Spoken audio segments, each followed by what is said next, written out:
Movie की शुरुआत में मारिया नाम की एक लड़की को दिखाते हैं जो इस मूवी की हीरोइन है। वो अपने पापा का अंतिम संस्कार पूरा कर रही होती है। उसके पापा एक कर्नल थे। मारिया के साथ उसकी केयर टेकर भी होती है जो बचपन से उसकी देखभाल कर रही होती है। मारिया के पापा पर भारी कर्ज का बोझ था और उसे चुकाने के लिए उन्होंने अपनी सारी जायदाद बेच दी थी। अब मारिया के पास जायदाद के नाम पर सिर्फ एक किताब होती है जो उसके पापा उसके लिए छोड़ गए थे। उस किताब का नाम है the ancient chronicles of Mooncray valley. Cut करके दिखाते हैं कि रात को मारिया अपने पापा के बारे में सोच रही होती है। तब वो उस किताब को पढ़ने लगती है। उस किताब में 100 साल पहले की एक राजकुमारी की कहानी होती है। कट करके दिखाते हैं कि उस कहानी की राजकुमारी बहुत ही खूबसूरत थी और उसका चेहरा सितारों की तरह चमकता था।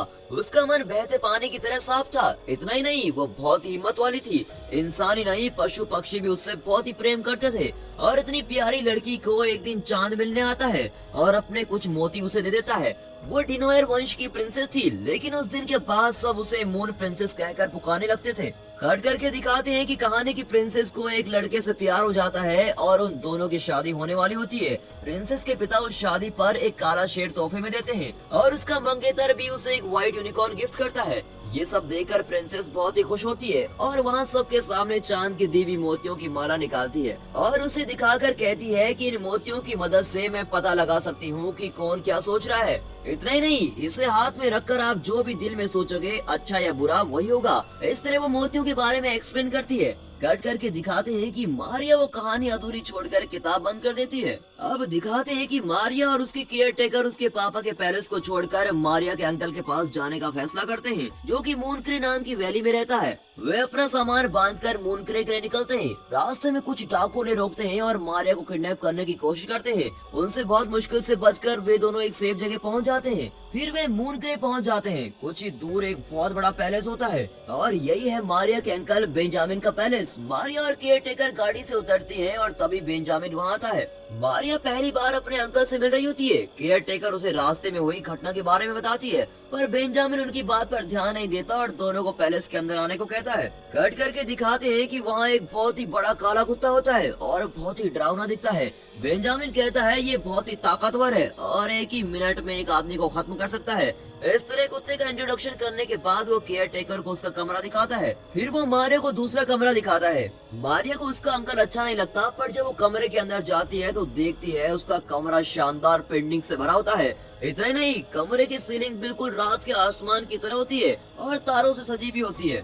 वहाँ एक छोटा सा फायर प्लेस भी होता है और ये सब देखकर मारिया बहुत ही खुश हो जाती है और वहाँ मजे कर रही होती है। कट करके दिखाते हैं कि अगले दिन मारिया उसी किताब को लेकर बाहर आती है। बेंजामिन उसकी किताब छीन लेता है। फिर मारिया उससे किताब मांगती है और कहती है आप इस तरह क्यों बिहेव कर रहे हैं। बिना जवाब दिए वो किताब ले लेता है और अपनी लाइब्रेरी में रख लेता है और ये देखकर मारिया को अब उस पर गुस्सा आने लगता है। कट करके दिखाते हैं कि सब बैठकर खाना खा रहे होते हैं। तब मारिया कहती है आपने मेरे पापा की किताब मुझसे क्यों छीनी? आपका ऐसा करना मुझे बिल्कुल भी ठीक नहीं लगा। बेंजामिन उसे डांटकर चुप करा देता है।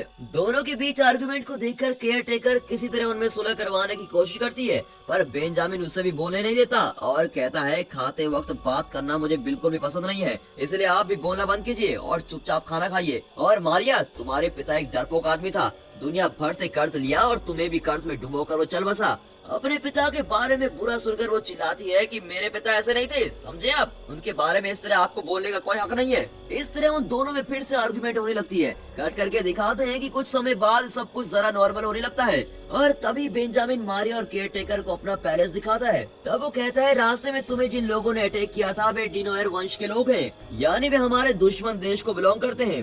वे तुम्हें भी अटैक कर सकते हैं, इसीलिए तुम पास के जंगलों की ओर कभी भी मत जाना। कट करके दिखाते हैं कि शाम को वो मारिया को घोड़े पर बिठाकर मार्केट ले जाता है। शुरू में मारिया को सब बहुत नया लगता है, पर वो जल्दी वहाँ के रहन सहन को सीख लेती है। इसलिए बेंजामिन मारिया को अकेले ही राज्य की सैर करवाने की परमिशन दे देता है। वो शायद भूल गया था कि डिनोयर वालों को मारिया की जान को खतरा है। मारिया सभी जगह घूमकर उस जंगल की तरफ जाती है। तभी उसे किसी की दर्द भरी आवाज सुनाई देती है। पास जाकर वो देखती है कि एक खरगोश पिंजरे में बंद किया होता है और उसे चोट लगी होती है। वो दर्द से तड़प रहा होता है। वो उसे हाथ में उठा लेती है। तभी डिनोयर वंश का एक आदमी उसे अटैक करने की कोशिश करता है। उसका नाम रॉबिन है। तभी अचानक बेंजामिन का वही काला कुत्ता रॉबिन पर झपटता है और उसे देखते ही रॉबिन और उसके आदमी वहाँ से भाग जाते हैं। कट करके दिखाते हैं कि रॉबिन जाकर अपने पिता को इस बारे में बताता है और उसे भी जंगल में ले आता है, पर तब तक मारिया वहाँ से जा चुकी होती है। अब दिखाते हैं कि खरगोश को मारिया अपने कमरे में लेके आती है। फिर वो खिड़की से देखती है कि व्हाइट यूनिकॉर्न पहना हुआ रूप वहाँ भाग रहा होता है। उसके बारे में सोचती भी वो बिस्तर पे लेट जाती है। तभी सीलिंग पर जो तारे पेंट किए गए थे वो धीरे धीरे हिलने लगते हैं। उसे अब बहुत ही अजीब लगने लगता है। कट करके दिखाते हैं कि वे अगले दिन बेंजामिन को इन घटनाओं के बारे में बता रही होती है, पर उसकी बात को टालकर वहाँ से वो चला जाता है। फिर उसका काला कुत्ता मारिया को किचन की ओर लेके जाता है। रास्ते में एक बड़ा आईना होता है जिसमें उस कुत्ते की बजाय एक बहुत बड़े काले शेर की परछाई दिखा देती है। मारिया किचन में जाती है और पैलेस के शेफ से मिलती है। वो उसे बताती है कि उसके साथ कुछ अजीब घटनाएं हुई हैं। उसकी सारी बातें सुनकर शेफ हैरान होता है और कहता है तुम उस किताब को पूरा पढ़ो, तभी तुम्हें इन घटनाओं की सारी सच्चाई पता चलेगी। फिर मारिया लाइब्रेरी में जाती है और शेफ की मदद से वो किताब ढूंढ निकालती है और फिर वो आगे की कहानी पढ़ना शुरू करती है। कट करके दिखाते हैं कि कहानी में मून प्रिंसेस की शादी का दिन होता है, जब उसे उसके पिता और मंगेतर कई गिफ्ट देते हैं। वो सबको चांद की मोतियों के बारे में बता रही होती है। तब उसका मंगेतर और पिता दोनों उस नेकलेस के लड़ पड़ते हैं और दोनों का ये असली रूप देखकर प्रिंसेस बहुत दुखी होती है और सभी को श्राप देती है कि आज से 5000 पूर्णमासियों के अंदर तुम दोनों के वंशजों को एक पवित्र आत्मा को खोजना होगा। अगर उस आत्मा ने ये नेकलेस चांद को लौटा दिया तो मूनक्रे वैली के लोग सब बच जाएंगे। अगर ऐसा नहीं किया तो ये मूनक्रे वैली हमेशा के लिए अंधेरे में डूब जाएगी। उस दिन से प्रिंसेस के पिता के वंशज और उस मंगेतर के वंशज आपस में लड़ रहे होते हैं और इसी के साथ किताब की ये कहानी भी खत्म होती है। कट करके दिखाते हैं कि मारिया शेफ से कहती है मैंने वो कहानी पढ़ ली है।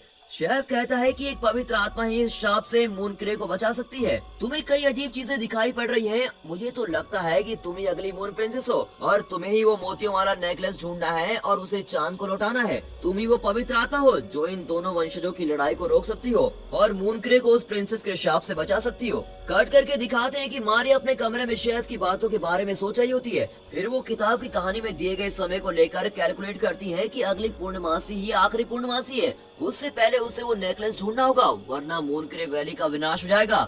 वो सोचने की कोशिश करती है पर घबराहट की वजह से उसे नींद नहीं आती। अब वो फैसला करती है कि मूनक्रे को किसी भी कीमत पर मैं बचा कर रहूंगी। सूरज की पहली किरण के साथ वो पहले से बाहर चली जाती है। कट करके दिखाते हैं कि वो पास में एक एस्टेट की ओर जाती है। उसे लगता है कि वही प्रॉब्लम का सोल्यूशन होगा। वो जंगल के रास्ते जा रही होती है, तभी उसे गुफा दिखती है और वो उसके अंदर जाती है। अंदर वो वहाँ एक औरत से मिलती है जो देखने में बिल्कुल उस किताब की मून प्रिंसेस जैसी लगती है। मारिया चौंक जाती है। वो औरत कहती है कि मैं भी तुम्हारी तरह एक मून प्रिंसेस हूँ। उन दोनों पवित्र आत्माओं को एक करने की कोशिश में मेरी पूरी जिंदगी निकल गई, पर मेरी सारी कोशिशें नाकाम रही। उसकी परेशानी देखकर मारिया कहती है बेंजामिन मेरे अंकल हैं, वो जरूर इस मामले में मदद करेंगे। शांत दिखने वाली वो औरत बेंजामिन का नाम सुनते ही चिढ़ जाती है और कहती है उसका नाम भी मत लो मेरे सामने। उसके बाद मारिया को पता चलता है कि डिनोयर फैमिली ने नेकलेस वाला बॉक्स चुराया था और उस बॉक्स की चाबी उसकी फैमिली ने चुराई थी। तभी मारिया को अपनी किताब का बुकमार्क याद आता है और वही बुकमार्क नेकलेस बॉक्स की चाबी भी होती है। वो तुरंत चाबी निकालती है और डिनोयर के राज्य के अंदर जाना चाहती है। वो उस प्रिंसेस से मदद मांगती है और प्रिंसेस भी उसका साथ देने चलती है। कुछ दूर पर वो रुक जाती है और मारिया को डिनोयर का किला दिखाती है और वहाँ से आगे जाने को मना करती है और वहाँ से भाग जाती है। मारिया को उसकी हरकत बड़ी अजीब लगती है, पर वो अपने फैसले पर अटल होती है और किले के अंदर चली जाती है। अब दिखाते हैं कि वहाँ के सिपाही उसे डिनोयर के सरदार के पास खींच कर लेके जाते हैं। सरदार को देखते ही मारिया उसे चाबी पकड़ा देती है। उसका ये स्वभाव देखकर सरदार तो बिल्कुल हैरानी हो जाता है। वो चाबी लेकर उस नेकलेस बॉक्स को खोलता है, पर बॉक्स के अंदर नेकलेस तो क्या लेस भी नहीं होता। डिनोयर खानदान के लोग इस खाली बॉक्स के लिए लड़ मरे। ये सोचकर सरदार को बेंजामिन के खानदान पर और भी गुस्सा आता है और गुस्से में वो मारिया को कारागार में बंद कर देता है। कट करके दिखाते हैं कि बेंजामिन मारिया को हर जगह ढूंढ रहा होता है, पर वो कहीं नहीं मिलती। उसे शक होता है कि दुश्मनों ने उसे कहीं उठा तो नहीं लिया। अब कट करके दिखाते हैं कि मारिया गार्ड को किसी तरह चकमा देकर वहाँ से बच निकलती है, पर सरदार का बेटा रॉबिन उसे देख लेता है और उसे चेज करता है। पर मारिया बहुत ही हिम्मत वाली लड़की होती है और वो तेज भागकर जंगल की ओर चलने लगती है। वहाँ बेंजामिन का काला कुत्ता उसे देख लेता है और उसे सुरक्षित घर पहुँचा देता है।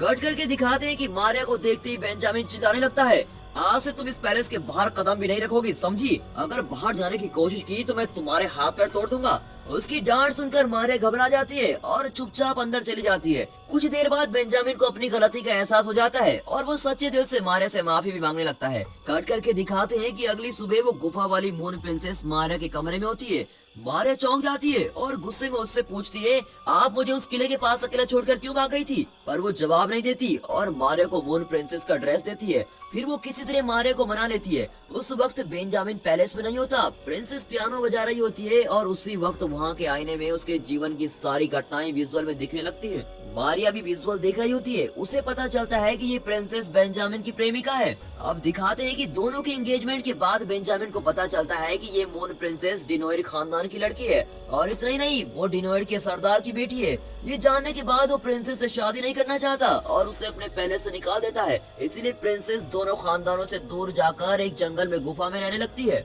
फिर दिखाते हैं कि फ्लैशबैक देखने के बाद मारिया प्रिंसेस से कहती है, आप बेंजामिन अंकल से फिर से मिलकर बात करने की कोशिश क्यों नहीं करती? पर प्रिंसेस मना करती हुई कहती है, अब हमारे बीच सब कुछ खत्म हो चुका है और मेरा यहाँ रुकना ठीक नहीं। ये कहकर वो बाहर चली जाती है। तभी मारिया देखती है कि बेंजामिन के नौकर मून प्रिंसेस की पेंटिंग को दीवार से हटा रहे होते हैं। वो तुरंत शेफ को बुलाती है और उसे भी ये दृश्य दिखाती है। तभी अचानक पेंटिंग में प्रिंसेस हिलने लगती है और उस नेकलेस का रहस्य मारिया को बताने लगती है। इस पर शेफ कहता है कि रॉबिन ही तुम्हें उस नेकलेस तक पहुंचा सकता है, क्योंकि वो उस जंगल के हर पेड़ को अच्छी तरह जानता है। मारिया पूछती है, रॉबिन तो हमारा दुश्मन है, वो हमारी मदद क्यों करेगा? पर सभी यही एडवाइस कर रहे होते हैं कि रॉबिन की मदद लेनी चाहिए। मारिया मान जाती है, पर डिनोयर के पास जाने से पहले वो बेंजामिन और मून प्रिंसेस दोनों को एक खत लिखती है और किसी तरह उन दोनों को मिलवाने की प्लानिंग बनाती है। बहुत साल बाद दोनों मिल रहे होते हैं और वे बहुत ही एक्साइटेड होते हैं। फिर उन्हें पता चलता है कि उन्होंने एक दूसरे को खत लिखा ही नहीं, लवर्स को मिलवाने के लिए मारिया ने ये सारा ड्रामा किया होता है। अब उन दोनों में फिर से झगड़ा शुरू हो जाता है। बेंजामिन को पता चलता है कि मारिया फिर से गायब है और वो अपने आदमियों को लेकर उसे ढूंढने निकलता है। कट करके दिखाते हैं कि वे जंगल में उसे ढूंढ रहे होते हैं। मून प्रिंसेस भी उसके साथ होती है। अब दिखाते हैं कि रॉबिन का पिता ईगल की मदद से मारिया को ट्रैक कर रहा होता है। देखा आपने उस जमाने का जीपीएस। अब वो मारिया को खत्म करने के लिए अपने आदमियों के साथ निकलता है। कट करके दिखाते हैं कि मारिया अपने खरगोश की मदद से रॉबिन को डाइवर्ट करती है और उसे किसी तरह फंदे में फंसा लेती है। रॉबिन उससे विनती करता है कि प्लीज मुझे छोड़ दो। मारिया कहती है, अगर नेकलेस ढूंढने में मेरी मदद करोगे तो मैं तुम्हें छोड़ दूंगी।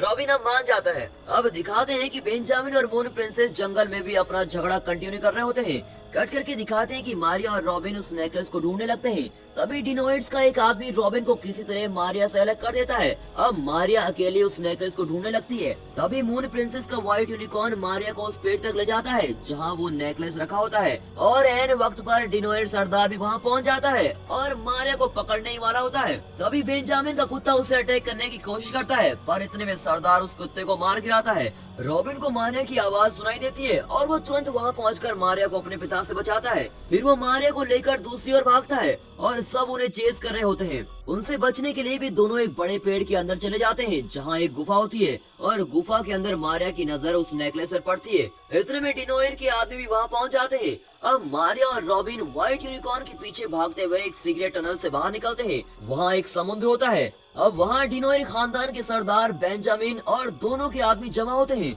उस रात पूर्णमासी भी होती है। पहली मून प्रिंसेस के शाप के अनुसार अगर एक पवित्र आत्मा ने आज के दिन वो नेकलेस चांद को नहीं लौटाया तो मून के अंधेरे में डूब जाएगा और अब धीरे धीरे अंधेरा छाने लगता है। तभी सरदार मारिया से नेकलेस चुराने की कोशिश करता है, पर प्रिंसेस अपने पिता को रोकती है और समझाती है कि वो बहुत बड़ी गलती कर रहा है। मारिया भी अपने अंकल से कहती है कि आप दोनों इस लड़ाई को खत्म कीजिए और इस नेकलेस को समुद्र में डालने की परमिशन दीजिए, पर कोई उनकी बात मानने को तैयार नहीं होता। इसीलिए वो खुद ही नेकलेस समुद्र में फेंक देती है, पर समुद्र उसे स्वीकार नहीं करता और नेकलेस मारिया को लौटा देता है। फिर वो नेकलेस की मोतियों को अलग करती है और सारे मोती उसकी ड्रेस पर चिपक जाते हैं। अब मारिया सोचती है मुझे किसी तरह इन मोतियों को समुद्र को सौंपना ही पड़ेगा और खुद ही समुद्र में कूद जाती है। कट करके दिखाते हैं कि वो समुद्र की गहराइयों में पहुंचकर बेहोश हो जाती है। अब दिखाते हैं कि बाहर एक बहुत बड़ी लहर उठती है और उस लहर के बीच एक व्हाइट यूनिकॉर्न निकलता है जिसकी पीठ पर सवार होकर मारिया बाहर निकलती है। उसी वक्त बेंजामिन का कुत्ता भी शाप से मुक्त होकर एक काला शेर बन जाता है। फिर बेंजामिन और गुफा वाली मून प्रिंसेस में सुलह हो जाती है। अब इन दोनों खानदानों के बीच की दुश्मनी भी खत्म हो जाती है। मूनक्रे वैली पूरी तरह से शाप मुक्त हो जाती है और चारों तरफ रोशनी फैल जाती है। मारिया और रॉबिन का प्रेम भी शुरू हो जाता है और इसी के साथ ये मूवी यहाँ पर खत्म होती है। ये मूवी आपको जरूर पसंद आई होगी और दोस्तों इस वीडियो को एक लाइक और चैनल को सब्सक्राइब जरूर कीजिए और हाँ साथ ही अपने फ्रेंड सर्कल में इस वीडियो को जरूर शेयर कीजिए। And finally thanks for watching.